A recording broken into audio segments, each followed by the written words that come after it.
الحمدللہ رب العالمین والصلاة والسلام علی سید الانبیاء والمرسلین وعلی آلہ واصحابہ اجمعین۔ ان اللہ وملائکتہ یصلون علی النبی یا ایہا الذین آمنوا صلوا علیہ وسلموا تسلیما۔ درود پاک پڑھیے۔ الصلاۃ والسلام علیک یا سیدی یا رسول اللہ وعلی آلک واصحابک یا سیدی یا حبیب اللہ۔ الصلاۃ والسلام علیک یا سیدی یا نبی اللہ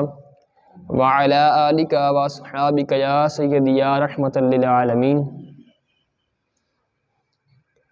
عزیزان محترم،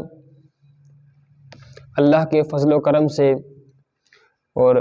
حضور نبی پاک صلی اللہ تعالیٰ علیہ وآلہ وسلم کی خصوصی نظر رحمت سے ہم کتاب الطہارت وضو کا بیان، وضو کے متعلق ہم نے پہلے فضیلت پڑھی، وضو کی کیا کیا فضیلتیں ہیں، کیا ثواب ملتا ہے وضو کرنے پر، اور اب ہم وضو کے اندر جو مسائل ہیں، احکام فقہیہ وہ پڑھ رہے ہیں، ان کا مطالعہ جاری ہے۔ دعا گو ہوں کہ اللہ رب العزت جل جلالہ ہمیں اس پر عمل کرنے کی توفیق عطا فرمائے، اور جس طرح قرآن و حدیث اور ہمارے فقہائے اکرام رحمہم اللہ تعالیٰ علیہ مجمعین نے مسائل کا استنباط کیا قرآن و حدیث سے، اسی طرح ہمیں بھی جو ہے اس پر عمل کرنے کی توفیق عطا فرمائے، اور ہمارے تمام اکابرین کو اللہ رب العزت جل جلالہ ان کے مزار پر کروڑوں رحمتوں کا نزول فرمائے، اور قیامت والے دن نبی پاک صلی اللہ علیہ وآلہ وسلم کا قرب نصیب فرمائے، اور ان کے صدقے ہماری بھی بخشش کا سامان بنائے۔ تو عزیزان محترم، ہم وضو کے اندر آج تیسرا فرض پڑھیں گے، تیسرا اور چوتھا فرض، یعنی سر کے مسح کے بارے میں اور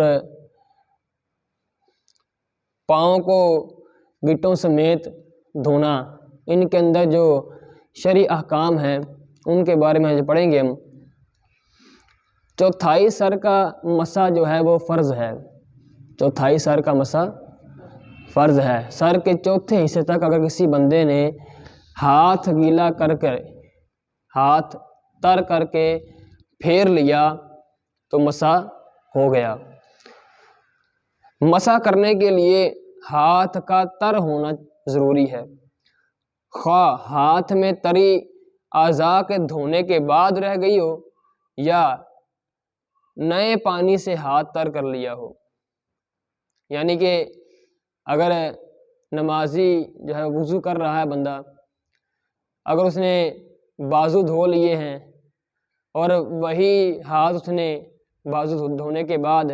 وہی ہاتھ اس نے سر کے چوتھائی حصے پر پھیر لیے ہیں، تو فقہائے کرام فرماتے ہیں کہ مسح ہو جائے گا۔ اور اگر کوئی بندہ نیا پانی استعمال کرتا ہے، نئے پانی سے ہاتھ دھو کر، ہاتھ نم کر کر، ہاتھ گیلے کر کے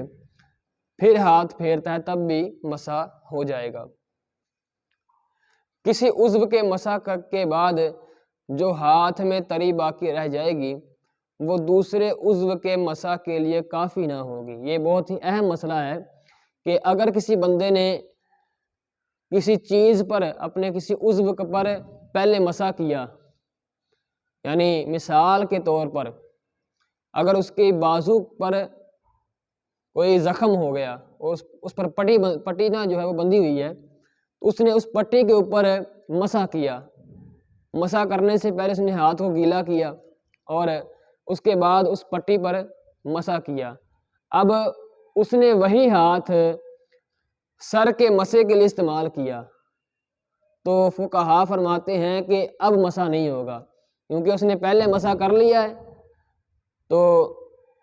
اب دوبارہ اس کو ہاتھ دھونا پڑے گا، دھو کر ہاتھ کو تر کر کے پھر دوبارہ جو ہے وہ سر کا مسح کرے گا۔ اس طرح نہیں ہو سکتا۔ اگر اس نے کسی عضو پر پہلے مسح کیا ہے تو اسی طرح جو ہاتھ ہے وہ سر کے مسح کے لیے کافی نہیں ہوگا۔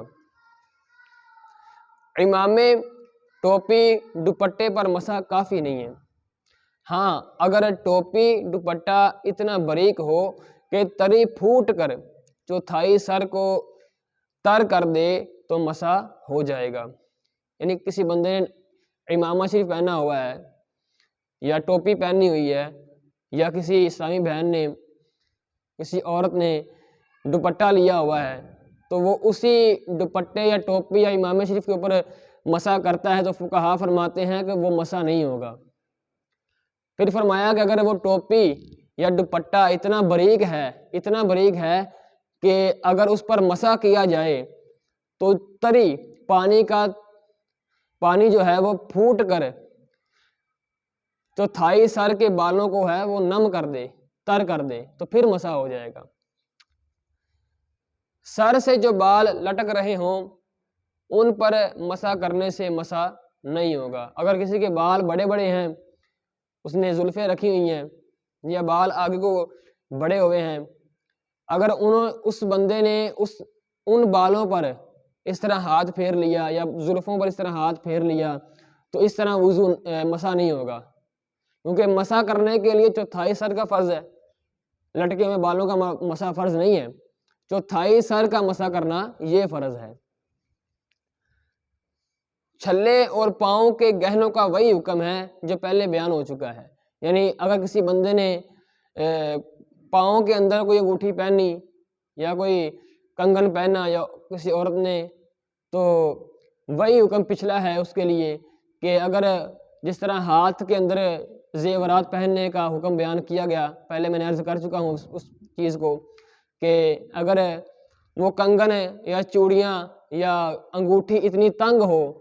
کہ وضو کرتے وقت پانی نیچے جلد کو نہیں پہنچتا تو اس کو اتار کر پانی بہانا ضروری ہوگا، ورنہ مسح جو ہے وضو نہیں ہوگا۔ ہاں اگر وہ ڈھیلے ہیں، کنگن اور انگوٹھیاں ڈھیلی ہیں، تو پھر اگر پانی پہنچ جاتا ہے حرکت دینے کے بغیر بھی تو پھر وضو ہو جائے گا، ورنہ ان کو حرکت دے کر ہلا کر نیچے پانی پہنچانا ضروری ہوگا۔ بعض لوگ کسی بیماری کی وجہ سے پاؤں کے انگوٹھوں میں اس قدر کھینچ کر دھاگا باندھ دیتے ہیں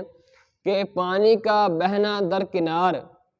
دھاگے کے نیچے تر بھی نہیں ہوتا۔ ان کو اس سے بچنا لازم ہے کہ اس صورت میں وضو نہیں ہوتا۔ یعنی اس کو یوں سمجھیے کہ اگر کسی بندے نے پاؤں کے انگوٹھے پر یا کسی اور انگلی پر اس قدر زور سے دبا کر دھاگا باندھا ہوا ہے اور وضو کرتے وقت وہ دھاگا بھی نم نہیں ہوا یا اس دھاگے کے نیچے جو جلد ہے اس پر پانی نہیں پہنچا تو وضو نہیں ہوگا۔ گھائیاں اور انگلیوں کی کروٹیں، تلوے، ایڑیاں، کونچیں سب کا دھونا پاؤں کے اندر یہ فرض ہے۔ پاؤں کی انگلیاں اور ان کے درمیان جو گھائیاں ہوتی ہیں، جس طرح یہ ہاتھ کی گھائیاں ہوتی ہیں، ان کا پیچھے ہم نے حکم پڑا کہ ان کو بھی اندر سے دھونا یہ ضروری ہے، ان پر پانی بہانا ضروری ہے۔ اسی طرح انہوں نے بیان فرمایا کہ پاؤں کی انگلیوں کے اندر جو گھائیاں ہیں ان کے اندر پانی بہنا بھی ضروری ہے اور ان کی کروٹوں کو دھونا بھی ضروری ہے، اور پاؤں کے تلووں کے نیچے بھی پانی بہانا یہ ضروری ہے، اور پاؤں کی جو کونچے ہیں، پاؤں کے پیچھے جو ایک ہڈی ہوتی ہے لمبی سی، ایڑی کے ساتھ متصل ہوتی ہے، ایڑی کے ساتھ ملی ہوئی ہوتی ہے، اس کے درمیان تھوڑا سا نا گیپ ہوتا ہے، اس طرح نیچے کو جھکی ہوتی ہے، تو اس کے اندر بھی پانی بہانا ضروری ہے۔ وہاں پر ہاتھ ماریں گے تو پانی جائے گا، اس کی احتیاط کرنی چاہیے ہمیں۔ تو ان اعضاء، ان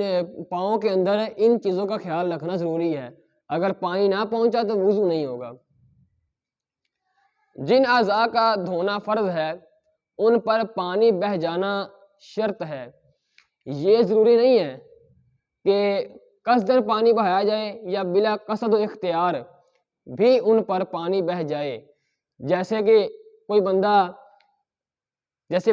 بارش ہوئی تو کسی بندے نے بارش کے اندر نہانا شروع کر دیا اور وہ اتنا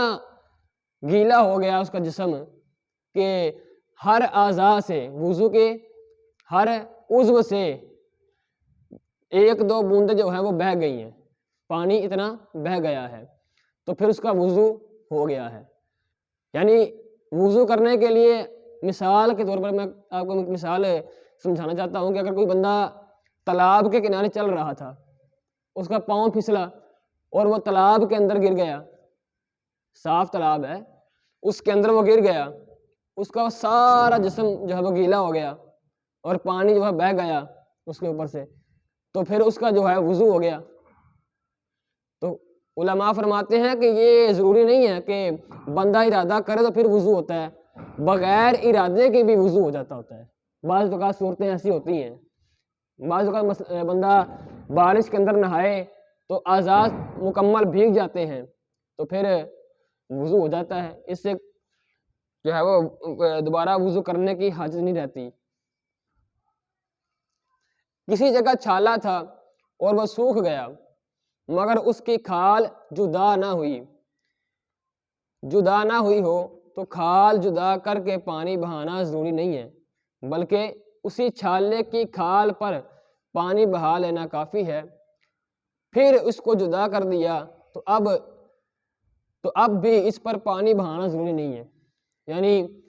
پاؤں پر چھالا ہوا یا کسی بندے کے ہاتھ پر چھالا ہوا اور وہ چھالا اب ختم ہو چکا ہے، سوکھ چکا ہے، مگر جو جلد ہے اس کے اوپر وہ ابھی جدا نہیں ہوئی، اس کے ساتھ ہی ہے، تو فقہا فرماتے ہیں کہ اس جلد کو جدا کرنا ضروری نہیں ہے، اس جلد کے اوپر بھی آپ پانی بہا دیں گے تو وضو ہو جائے گا۔ اب وضو کر کے اس کو جدا کیا، ٹھیک ہے، اس ماس کو، اس جلد کو جدا کیا تو پھر بھی پانی بہانا ضروری نہیں ہے، اب وضو آپ کا ہو چکا ہے۔ مچھلی کا سنہ اعضائے وضو پر چپکا رہ گیا، وضو نہ ہوگا کہ پانی اس کے نیچے نہ بہے گا۔ یعنی کوئی بندہ مچھلی بنا رہا تھا تو مچھلی کی جو جلد ہوتی ہے، جلد جس کو ہم پنجابی کے الفاظ میں جو ہے چانا بھی کہتے ہیں،